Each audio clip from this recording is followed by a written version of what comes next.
Welcome to RSA Conference 2024. It's day 3. We're still here recording live from Broadcast Alley here in Moscone West. This interview is sponsored by OpenText. I'm your host, Matt Alderman, and joining me for this interview segment is Paul Reid, Global Head of Threat Intelligence at OpenText. Welcome, Paul. Thank you very much, glad to be here. So we're going to talk next generation threats. That's right. Now, I hope that's a little different than advanced persistent threats, the old term we used to call these things. So what is a next generation threat? So next generation threats actually at times includes the advanced persistent threats we know today, right? One of the changes we've seen take place in our customer base is this need to move to the cloud, right? We're moving workloads to the cloud. We're leveraging more cloud services. Mm-hmm.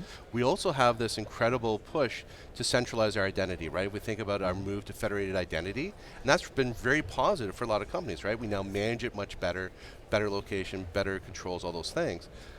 But it's bringing in a new type of threats, right? So now we're expanding our attack surface again. Not that we had to, but we had to, right? We actually had to. We couldn't avoid it, right? The move to the cloud facilitated that. The threat actors know that, right? So threat actors looking at our customers a little bit differently now, where before it's like, how do I get into the corporate side? How do I get into the endpoints? Right. How do I get through that firewall? Right? They're now spending more time doing reconnaissance and looking at your entire footprint. So when we start talking to our customers about advanced threats and next generational threats, we talk to them about the type of adversaries they're going to face and how the adversaries are going to work together potentially even. And they need to start thinking about protecting it a little bit differently. So instead of thinking of just, here's our corporate side, here's our walls. What else, what other content do you have out there? Do you have CDN content? Do you have stuff in hyperscalers? Do you have stuff in cloud storage places, right? So we help them define what we call their covered space. And their covered space says, here's the parts of my company I need to protect from these next generational threats. And when we start talking to them about that, it's really interesting. Our background at OpenText and information management really comes to play, right? Understand your data, know where your data is, know the value of your data. Yeah, right. So we have those conversations with customers. So you mentioned three of my core, app user data. That's right. Right? Yeah. Yeah, so once we get that defined, we can then say, okay, we can start protecting you and start looking at the next generational threats coming in. And it's really the combination of threat actors being more precise, taking more time, doing more reconnaissance, and then when they do attack, they attack with a purpose, right? Yeah. It's, I want your federated identities, or I want to disrupt something your business is doing. And we'll talk a bit about what type of disruptions they're trying to achieve. Yeah, so obviously in the old days, I was all concentrated on getting through the firewall. We've kind of removed the concept of a perimeter. Perimeter is almost everywhere. That's right. Every SaaS provider, every application hosted, every remote worker, they're all part of the attack surface now. They certainly are. Right? And so how do you start to think about these different next generation threats? Like, how are they actually propagating? Are they going after your SaaS providers? Are they going after your custom apps? Are they going after your end users? Like, how are these starting to manifest themselves? Yeah, so maybe a couple of examples might help with that. So we have one customer who's absolutely dependent upon content in the CDN. If they lost their content in the CDN, they wouldn't be able to do business anymore. They wouldn't be able to deliver value to their customers. So when we look at the type of attacks they were facing, it was the adversaries looking at that CDN content, and could they knock them offline? Could they take and compromise that in some way? Could they take and implant malware into it? So when that CDN delivered that company's content to their customers, it was infected. It was infected already. So that's one example of that.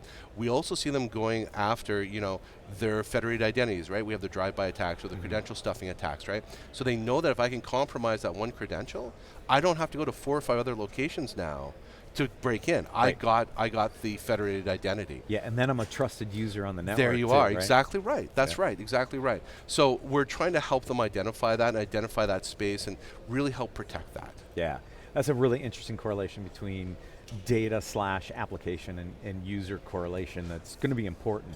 That's right. Yeah, we've even seen attackers stand up watering hole attacks.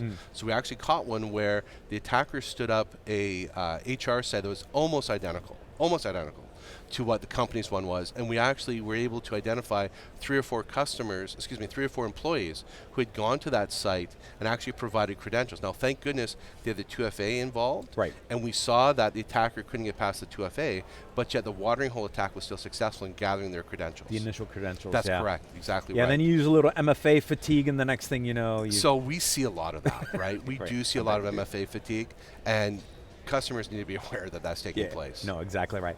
So how do you start to protect against these next generation threats? What are those capabilities organizations need to think about to prepare themselves to be in a position to protect themselves against these new threat vectors?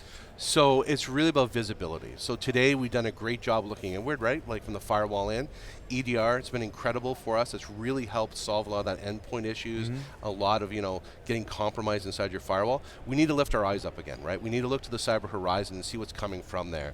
So we're really looking at adversarial signal threat intelligence, right? So when we talk about our CyDNA product, we're talking about adversary tactics and tools and attacks that are happening to you, right? Today's threat intelligence is incredible, right? We have some of the best threat intelligence in the world coming from some of the largest companies producing incredible insights. But that's what they are, they're insights. They're saying, these threat actors are happening in your sector, they're happening in your vertical, they're using these tools, tactics, and procedures. So as a company, I look at that and go, wow, I got a lot to protect. Right. With CyDNA, we go, that's awesome, but we're going to tell you the adversary signals we're actually seeing. So for example, we'll say we're seeing, APT 28, right, coming to your front door using these tactics against you today. So again, if you think about companies today, fundamentals are so important, right? Patching, right? How do I prioritize what I patch first? If you ask any large enterprise, they have a list of patches as long as my arm.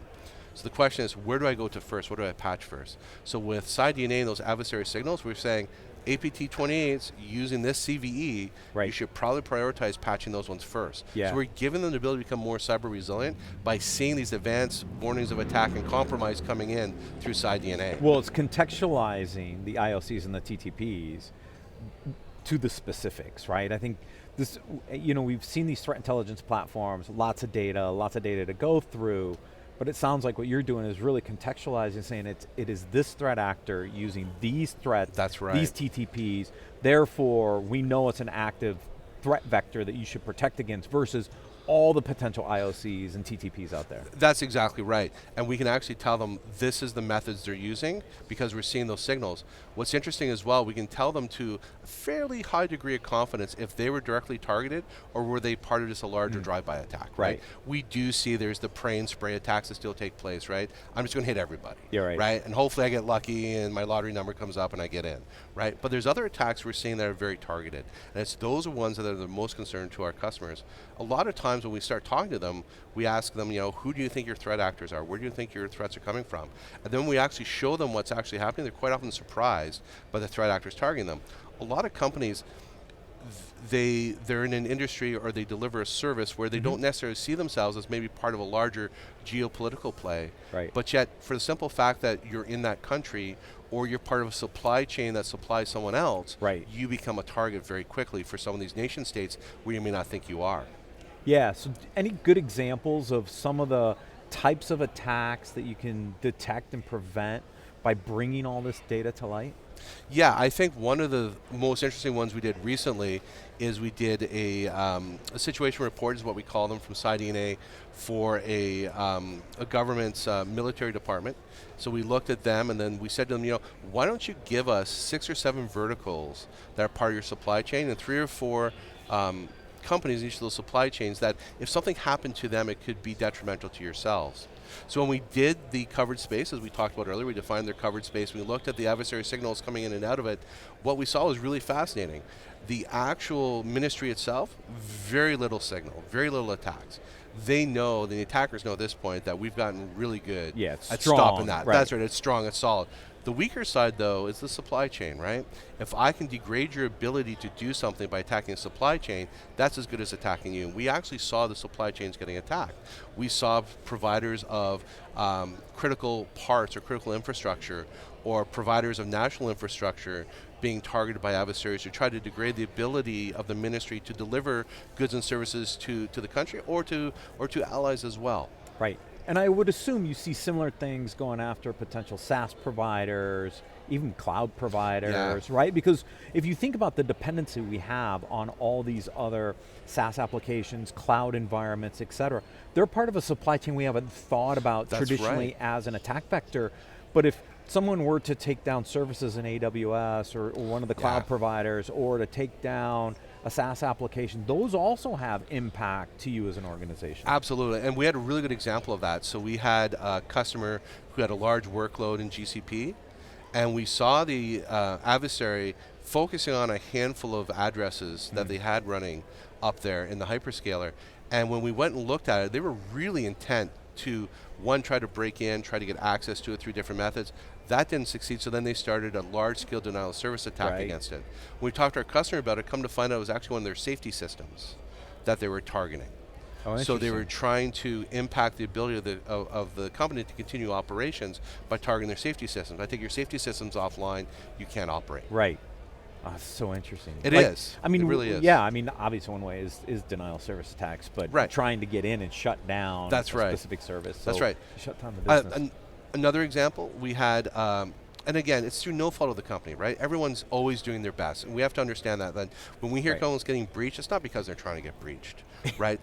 They are really always doing their best, but there are times when mistakes happen. So at this one company, they accidentally exposed 2 of their industrial control systems directly to the internet, and we actually saw a nation state pushing down compromised firmware to that controller. Now, how do we know it was compromised? We assume it's compromised because it's coming from a nation state where you wouldn't think they'd be doing something friendly for you. Right. And based upon the protocol and the size of the packets and things like that, we had a pretty good feeling it was a piece of firmware that they modified. We have a little history in this space. We do, exactly. But again, it's one of those things where without SideDNA and having those adversary signal visibility, they wouldn't have known that, right?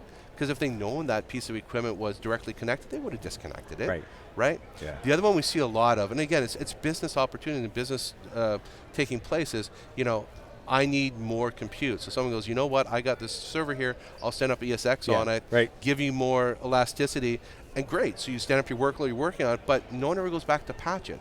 So what do we see several days later? It gets popped with ESX IARCs, right? So again, these type of things happen, and we're providing visibility they may not otherwise have. So let's talk about OpenText in the portfolio on how to solve this holistically, right? You guys have made a lot of acquisitions and moves over the years to assemble a lot of capabilities, and I don't know if everybody understands kind of the breadth of what OpenText does. Let's frame this in the next generation threat perspective. How can OpenText help organizations protect themselves against these next generation threats? So it goes really back to our information management roots, right? If you don't know where your data is and what the importance of your data is and what's inside your data, you really can't protect it, right? So it kind of starts there. You mean asset inventory? Sure. Hardware, software? Like all those type of things, right? It's also too, where have you stored your data? What hyperscalers have you put your data into, right?